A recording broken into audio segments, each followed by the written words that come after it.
sebagai statementnya Pak. baik. Terakhir satu lagi. Lanjut terus. Nah satu lagi nih. Ini PT, ini kaitan dengan Chevron, bagus sekalian.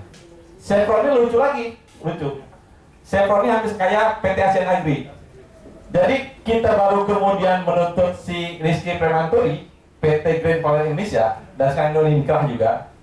Tetapi kemudian Mahkamah Agung memutuskan bahwa PT GP ini harus memang pengganti. Padahal kejaksaan belum kemudian mengajukan Chevron ini atau GP ini sebagai terdakwa tersangkanya. Ini lucu juga nih. Jadi artinya belum ada kesepahaman nih, pandangan. Di kasus Indosat kemudian dia nunggu, kemudian Komisi diajukan dulu. Tapi di Chevron belum kita ajukan, sama di AAG itu Asian Agri Group belum kita ajukan, tapi sudah diputus korporasinya. Di satu sisi bagus sekali ya, kasus PT GP ini menggembirakan kita, karena kita nggak usah kerja lagi, nggak usah kemudian menyidik lagi, memberkas lagi korporasinya. Tetapi silahkan nanti akan menjadi kebingungan buat teman-teman yang lain berikutnya. Bagaimana sebenarnya yang patokan bakunya seperti apa nih tentang korporasi ini? Lanjut terus. Nah ini yang AG yang tadi Ibu sampaikan, ini AG hampir sama kayak itu. Kita belum ajukan si perusahaan-perusahaannya ini, tetapi kemudian hanya si ataknya aja sudah ajukan, tapi kemudian dikenakan uang pengganti ya, yang sebesarnya 2,5 triliun. Ini sudah di kejaksaan. Jadi kita tidak mempersoalkan dia mau PK mau nggak, urusan lain. Kita sudah tereksekusi 2,5 triliun. Walaupun kemudian dicicil ya. Ya kita pun nggak mempertimbangkan aspek-aspek lain. Karena perusahaannya kemudian karyawan banyak, kalau langsung diminta 2,5 bisa tutup nanti AG ini ya. Tapi tetap kemudian kita eksekusi tanpa kemudian menunggu dia mengajukan PK. Karena ini sudah anggap sudah putusan Mahkamah Agung. Asian Agri Group. Lanjut terus. Nah ini PT Pajak PTSN nih ya.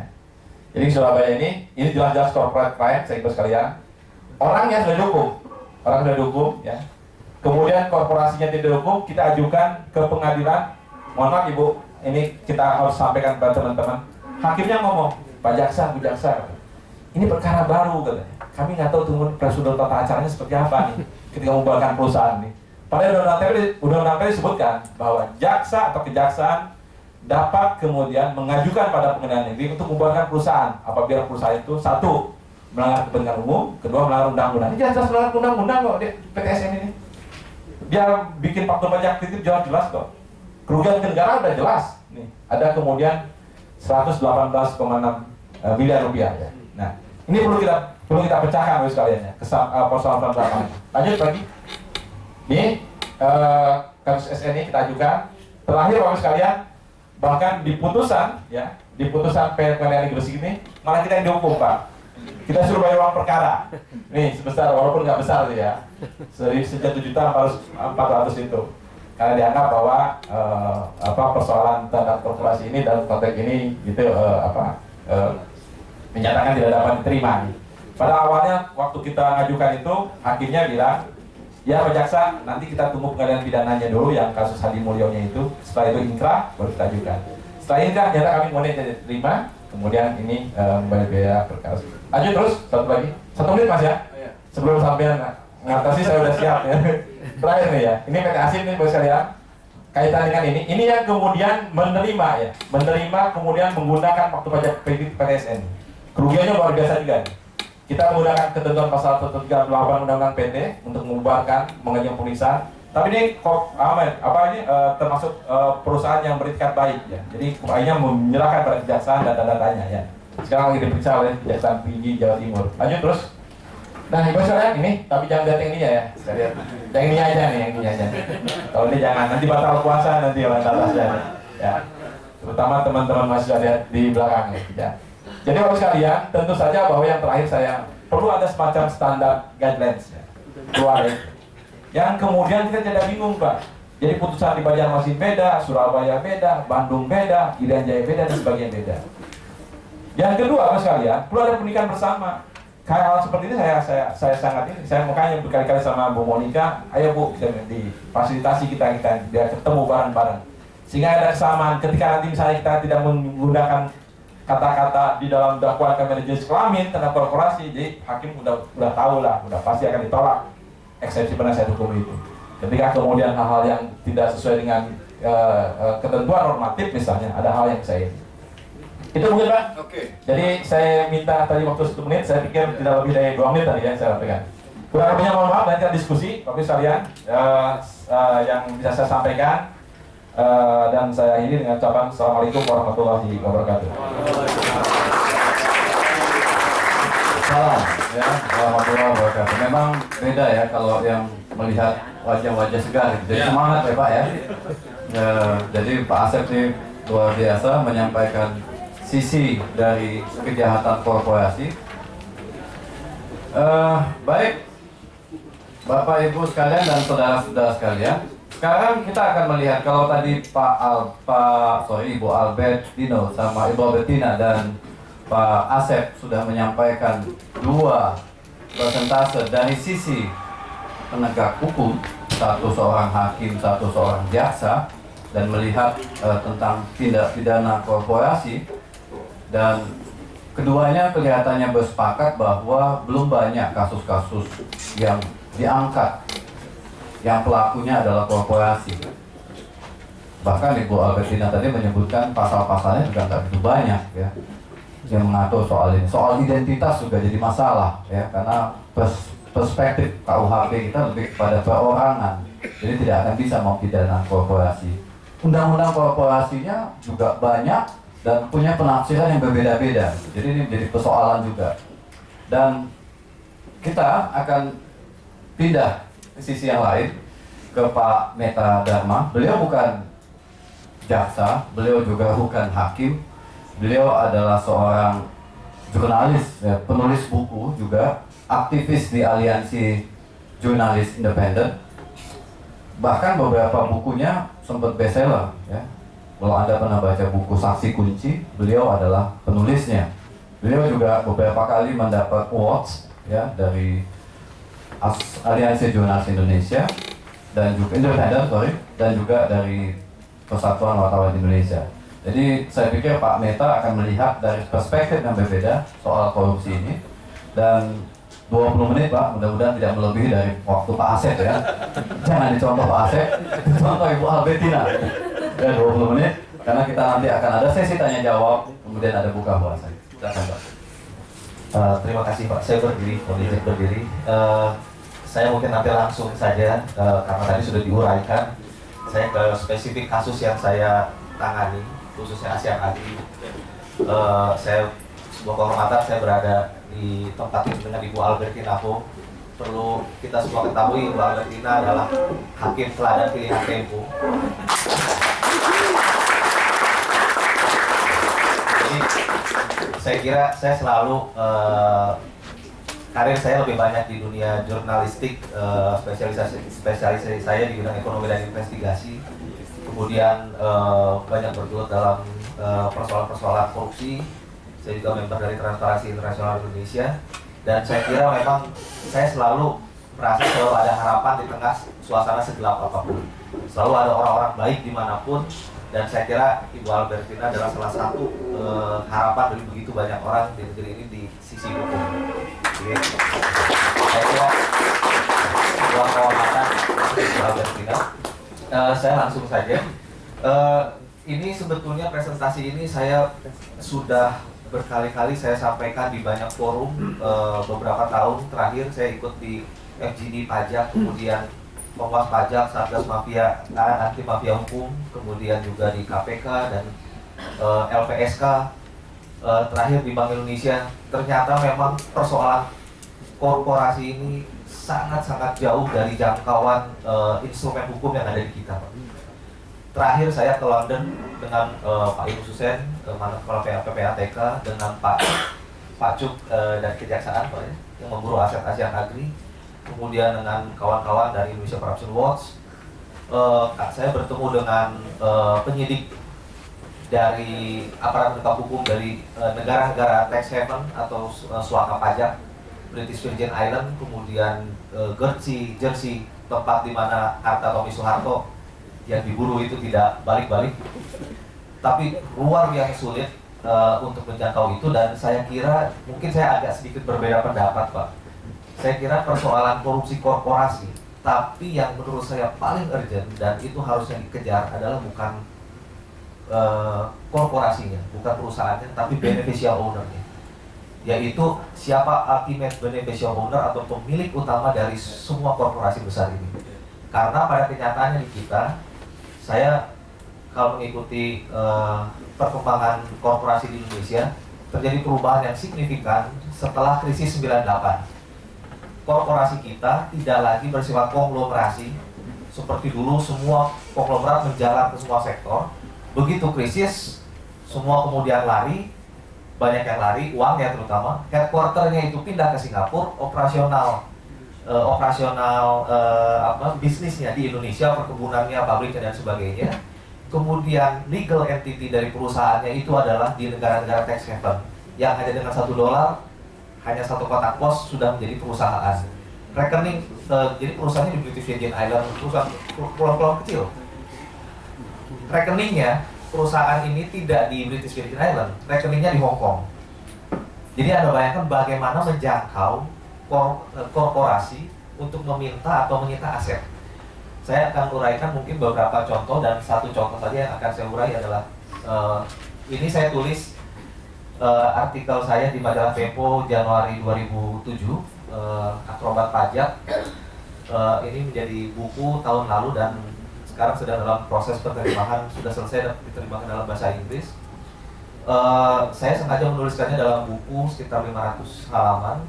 Karena memang ini selain pertanggungjawaban kerja saya sebagai jurnalis, tapi juga memang banyak sekali orang bertanya bagaimana sebetulnya kecanggihan korporasi ini melakukan lipat yang sulit sekali dijangkau, sehingga kasus ini juga banyak dijadikan studi hukum. Justru yang studi ekonomi sedikit, yang studi hukum malah lebih banyak, mulai dari S1 sampai S3. Jadi saya sendiri sangat-sangat awam di bidang hukum, saya mencoba menerjemahkannya. Oke, nah ASEAN Agri tadi yang Ibu Albertina dengan Pak Asep uraikan, ini melibatkan satu konglomerat yang sangat luar biasa powerful, yaitu Sukanto Taroto. Dia orang terkaya di Indonesia tahun 2006-2008, dan di luar negeri image-nya sangat-sangat bagus, bahkan di Indonesia juga. Ini artikel di media asing yang sangat terkenal, anak perusahaannya Financial Times. Oke, next. Nah, kalau kita lihat sekilas ini begitu powerfulnya, Sukanto Tanoto berfoto bersama Lula da Silva, presiden Brasil yang di kita sangat dielulukan. Di sana dia punya perusahaan perkebunan yang sangat luas di Brasil. Kemudian asetnya $8 miliar, 72 triliun. Saya nggak tahu kalau ditumpuk uang apakah cukup seruangan ini. Kemudian dikenal dekat dengan penguasa tidak hanya di Indonesia, tapi di Singapura, Malaysia, Brasil, Finland, Thailand dan sebagainya. Hidup di Singapura. Sumber saya menyatakan bahwa rumah besarnya dia dijaga oleh mantan pasukan Gurkha. Jadi pasukan elit yang di kita Kopassus lah kira-kira gitu. Oke, next. Nah, ASEAN Agri itu hanya satu dari 5 kapal induk grup dari Royal Golden Eagle atau Raja Garuda Mas Group. Luas kebunnya 150.000 hektar atau 160.000 hektar, kira-kira lebih luas sedikit dari Singapura. Jadi dia punya negara Singapura luasnya. Dan ini hanya satu dari 5 kapal induk. Yang dijangkau dalam kasus ini hanya satu dari 5 kapal induk itu, yaitu ASEAN Agri. Next. Kalau kita lihat, bertahun-tahun dia berjaya tidak terjamah. Jadi ASEAN Agri hanya satu dari sekian banyak noda hitam yang diperbuat oleh kelompok ini. Pada tahun 2001, saya kebetulan termasuk yang pertama menuliskan ini, Unibank, bagaimana sudah bobrok sekali bank itu. Saya beritakan, diras di Medan, kemudian kolaps. Tapi apa yang terjadi? Waktu itu dimintakan cekal ke kejaksaan, dicekal oleh kejaksaan, kemudian ke imigrasi Pak ya. Tapi sehari sebelum cekal itu diumumkan, dia sudah kabur ke Singapura. Jadi dia buron. Kemudian dari Singapura dia bisa bernegosiasi dengan pemerintah Indonesia. Dia membayar dan dianggap lunas. Tapi yang dia bayar tidak seluruhnya, karena ternyata ketika dibedah dokumennya, kepemilikan mayoritas perusahaan itu sudah dipecah ke 20 pihak di bawah 5% masing-masing sahamnya. Berdasarkan aturan di Indonesia, pemilik saham yang di bawah 5% tidak ada kewajiban mendisclose atau mengungkapkan siapa identitasnya. Ada 20 pihak tidak terjangkau, tinggal salah-salahan antara BI dan Bapepam. Ini salah kamu, dia bilang bukan salah saya. Tapi orang udah kabur.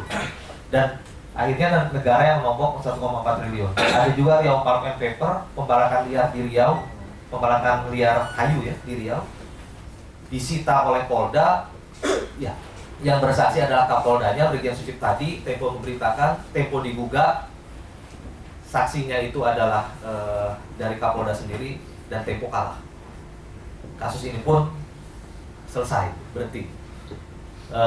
Jadi saya kira banyak kasus di luar ini selain ASEAN Agri. Oke, next. Nah, ASEAN Agri sendiri ini kerugian negara itu sampai terakhir dihitung adalah sekitar 1,3 triliun, dan dokumen yang dikumpulkan itu tidak tanggung-tanggung. Saya ketika bertemu dengan sumber saya bernama Vincent Whistleblower itu, saya hanya mendapatkan sekitar 11 GB dokumen soft copy dan beberapa koper. Tapi kemudian ketika dikutip oleh penyidik dari KPK dan pajak selama 4 bulan, ternyata dokumen-dokumen yang hilang ketika diserbu oleh aparat di Teluk Betung dan di Medan itu ternyata hilang, sudah disembunyikan di sebuah di beberapa tempat. Salah satu yang terbesar adalah di rumah toko di Duta Merlin. Dia dikamuflase menjadi toko lampu. Malam-malam dikejar, tapi kemudian Direktorat Jenderal Pajak dipersoalkan penyitaannya dianggap tidak sah dokumennya. Akhirnya dikembalikan lagi, sampai dikawal gegana itu saya ikut naik motor, dikembalikan, disita lagi 9 truk dokumen itu. Dan seperti kita tahu, pada waktu itu aparat masuk, KPK dan pajak masuk ke dalam, tidak bisa langsung menyita karena meskipun dikawal Brimob, karena di dalam sudah ada pasukan yang jauh lebih elit daripada Brimob. Ya, saya buka saja karena tertutup, yaitu Kopassus. Dan akhirnya KPK memanggil pasukan yang lain, yaitu marinir, senjata lengkap, baru akhirnya bisa diambil dokumen. Jadi saya kira sedemikian luar biasa kekuatannya. Terakhir seperti yang tadi disampaikan, vonis MA itu 2,5 triliun, dan di luar 2,5 triliun mereka diwajibkan membayar 2 triliun ke pajak. Jadi mereka punya total 4,5 triliun tagihan yang harus dibayarkan ke pajak dan kejaksaan. Tapi yang saya sesalkan sampai sekarang, dari sekian ratus anggota DPR tidak pernah ada yang meributkan kasus ini, hanya satu, Eva Kusuma Sundari. Semua malah bilang bahwa ini bukan kasus pidana, ini kasus administratif. Luar biasa perdebatan kasus ini, dan dicicilkan Pak ya.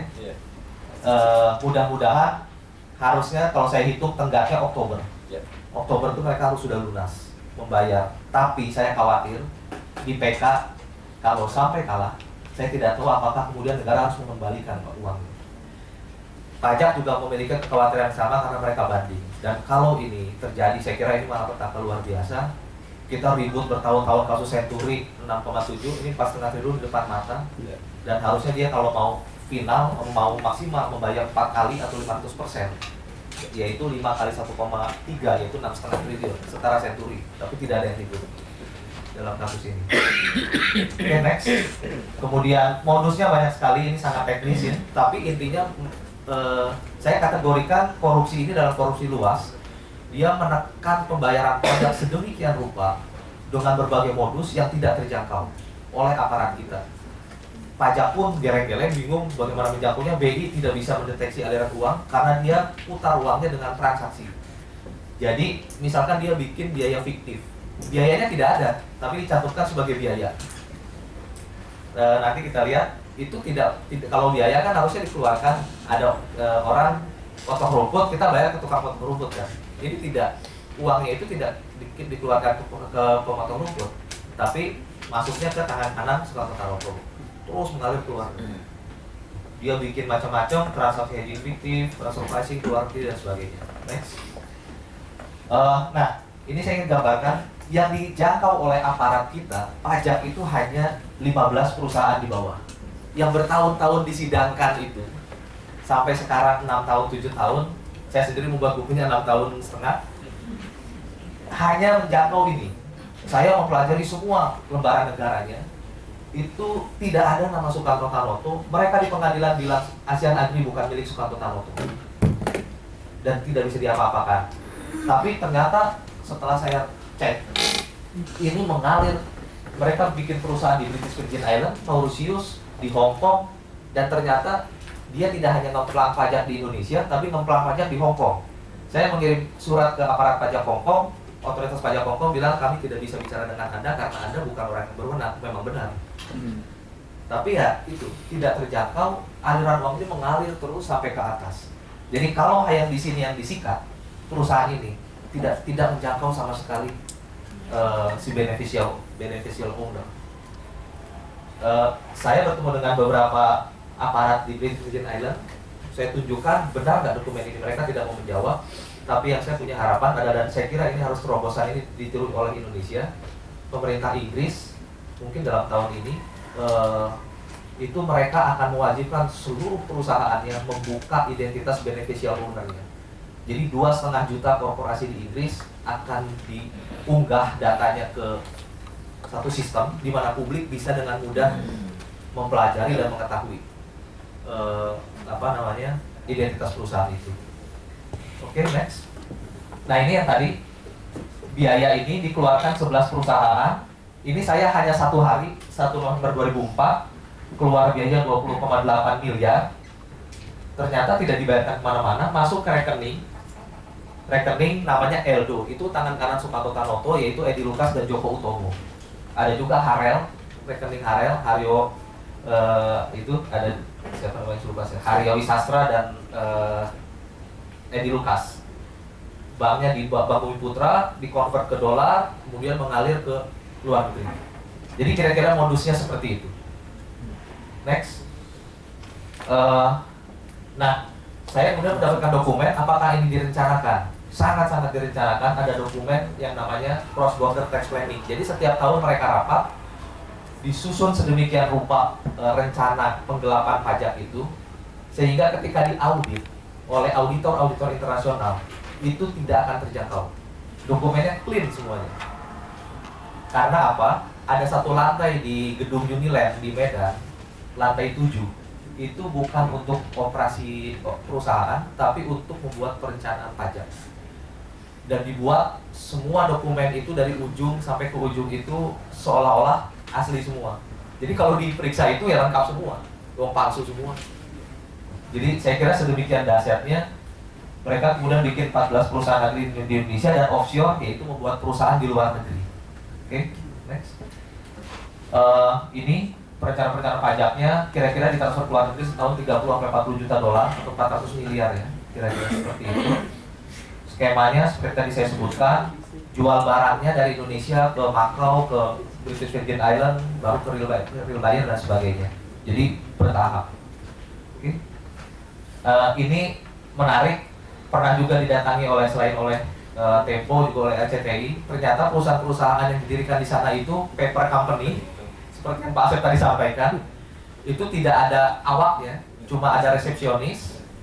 Kemudian dan saya membaca semua email yang bagaimana perusahaan itu dibangun, nyari operator gitu. Kemudian ininya sama semua, ada pabrik payung lah asalnya, ada kantor lawyer dan sebagainya. Jadi yang bosan-bosan pokoknya semuanya aneh-aneh semua. Oke, next. Nah, ini sebetulnya yang sangat dirahasiakan oleh beneficial owner adalah ada declaration of trust, dokumen yang menyatakan bahwa company ini adalah milik dari Sukarno Tanoto dan anak-anaknya beserta istrinya. Tahun 2000-an, 99-2000 saya juga investigasi Samsul Nur Salim, Pak. Waktu itu masih BPN, mereka menyewa Business for Solution, sebuah lembaga internasional. Aliran uang juga terjangkau sampai ke berbagai negara, tapi sekali lagi tidak bisa diapa-apakan. Oke, selanjutnya. Nah, ini Vincent, whistleblower. Nah, ini mungkin kritik saya, Pak. Mungkin saya tidak sepakat dengan waktu itu dengan sikap di kejaksaan, kemudian di pengadilan, karena kejaksaan pengadilan ini menangani 2 kasus. Satu kasus ASEAN Agri, kasus pajak ya, yang waktu itu sempat ada ketegangan sebenarnya antara kejaksaan dan pajak karena satu berkas penyidikan pajak ASEAN Agri itu bolak-balik sampai 4 tahun baru bisa masuk pengadilan. Ya. Nah, sementara Vincent ini, whistleblower saya ini, saya bertemu dia di Singapura. Saya tidak kenal dia telepon saya, singkat kata saya cuma bertemu, dan ternyata dia punya niat bunuh diri, melompat dari tempat yang waktu itu saya lihat sendiri. Jadi dia mau bunuh diri, saya kemudian telepon bos saya di Jakarta, Pak Bambang Harimurti, Pak Bambang telepon KPK. Apakah KPK mau menghandle kasus ini? Semula KPK mau menghandle, sudah diambil saja. Ternyata di sini tidak bisa karena ini kasus pajak bukan kasus korupsi. Nah itu persoalan, Pak. Saya bawa orang ini dengan ketakutan luar biasa karena mau bunuh diri. Semula dia inginnya kalau tidak bunuh diri menyerahkan diri di polisi di Singapura karena dia merasa bahwa peradilan di sana akan jauh lebih fair terhadap dia. Kami membujuk, Anda sebaiknya ke Indonesia, serahkan dokumen ke pemerintah Indonesia, Anda akan dilindungi. Waktu itu belum ada undang-undang whistleblower, undang-undang perlindungan saksi baru ada, LPSK belum ada. Ketika masuk di sini ternyata KPK tidak bisa melindungi. Problem terbesar saya hadapi, ini saya ibaratnya membawa daging mentah ke anjing yang lapar.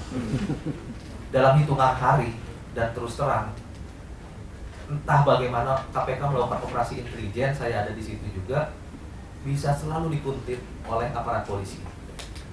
Kemanapun dapat yang namanya Vincent, dan akhirnya terjadi perdebatan, dalam waktu 3-4 hari harus diserahkan Vincent itu. Saya kebingungan karena dia tidak punya lawyer, saya mencarikan bantuan, akhirnya dengan sangat terpaksa saya mencari bantuan semua orang, siapa yang bisa mendanai, siapa yang mau pro bono menjadi lawyer dia, semua takut. Sialnya yang sanggup cuma satu orang yang namanya Edwin Suryajaya. Dan Edwin Suryajaya adalah senteru bisnis dari Sukanto Taroto. Karena kasus itu saya hampir masuk penjara karena handphone saya disadap oleh polisi, SMS saya beredar di DPR, di media, saya dihantam luar biasa, saya disidang di Dewan Pers. Tapi ya saya pikir saya harus lakukan karena orang ini dalam kondisi sangat-sangat berbahaya. Tapi akhirnya dia masuk polisi, disidang dengan dakwaan money laundering yang menurut saya tidak dilakukan dia, Pak. Saya meminta legal opinion dari Profesor Andi Hamzah, Ibu Yenti Garnasi, Nono Makarim, Iskandar Somhadi, banyak sekali. Yang Pak Yunus Hussein bahkan menyatakan dia tidak melakukan money laundering. Dia mencuri uang perusahaan 3,1 juta dolar. Yang terpakai baru 200 juta rupiah oleh dia. Tapi dia dihukum 11 tahun oleh pengadilan sampai ke Mahkamah Agung kurang dari 1 tahun. Gerasi baru bulan kemarin keluar dan masih dalam proses sekarang. Dia sudah mendekam 7 tahun dengan upaya luar biasa kita berusaha dia keluar. Sekarang masih pembebasan bersyarat. Jadi whistleblowernya teraniaya, tapi ASEAN Agri-nya setengah mati kita untuk dia membawa dia ke pengadilan dan kemudian divonis. Dan tersangkanya Suherlaut sekarang dia tidak mendekam di penjara. Dia hanya hukuman percobaan setahun. Tidak ada aparat ASEAN Agri lain yang kena, apalagi beneficial owner. Nah ini memang kerumitan yang luar biasa dalam kasus ini ya. Oke, next.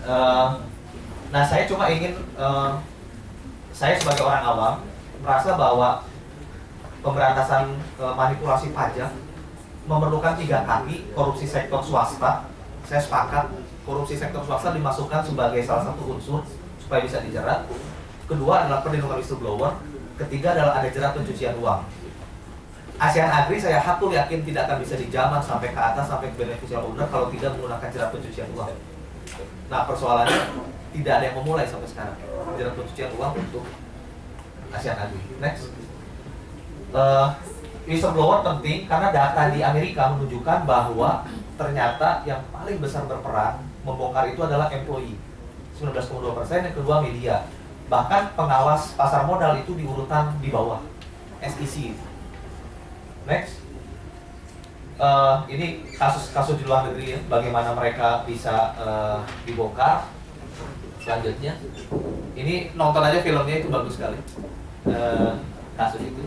Nah, saya ingin usulkan ada beberapa terobosan, Pak. Di luar negeri itu ada yang namanya bahkan imbalan atau prenup.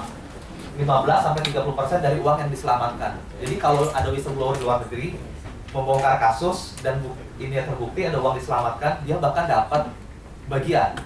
Ternyata banyak miliarder di sana akibat membongkar kejahatan. Saya pikir itu lebih berguna buat kita mendapatkan uang balik. Kemudian ada sederet peraturan di luar negeri, ada False Claims Act, Lincoln Law ya. Kemudian uang negara yang berhasil diselamatkan itu 22 miliar dolar. Jadi 220 triliun. Next. Nah, ini saya ingin tunjukkan bahwa di luar negeri ketika kasus akuntansi merebak, ada Enron, WorldCom dan sebagainya. Di Amerika